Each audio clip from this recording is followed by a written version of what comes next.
Kryeministri Edi Rama ka zhvilluar një takim me fermerët në Cerrik, ku është ndaluar të çështja e regjistrimit të tokave. Ai tha se procesi i regjistrimit digjital është në vijim dhe parashikohet të përfundojë deri në vitin 2028. Të regjistrimit është vërtet që ka marrë shumë kohë, por nga ana tjetër duhet të keni parasysh që nuk është një punë e lehtë, për më tepër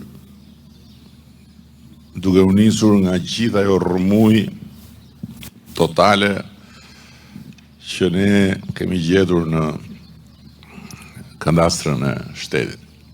Tani ka filluar puna për sëmbari, po bëhet gjithë regjistrimi i inventarizimi digital, pra i kompjuterizuar i tokës, me mbështetjen e Bashkimit Evropian, është pjesë e angazhimeve tona në procesin e antarësimit.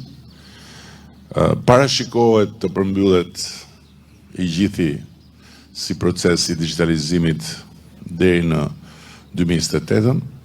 Rama deklaroi se synimi i qeverisë është që deri në vitin 2030 pensioni minimal për të gjithë qytetarët të shkojë të paktën 200 euro. Pensionet dalin nga Fondi i Sigurimeve Shoqërore dhe janë rezultat i asaj që njerëzit kanë paguar nga paga e tyre për pensionet e tyre. Dhe logjika është që kush ka i paguan sigurimet shoqërore sot. Me ato sigurime shoqërore paguhen pensionistët e sotëm, dhe kur ai del në pension, si pensionist paguhet me sigurimet e atyre që vinë brapa. Tani ne jemi akoma në një fazë që kemi një hendek shumë të madh midis të shkuarës dhe të sotmes. Dhe problemi më i madh janë pensionet e fshatit.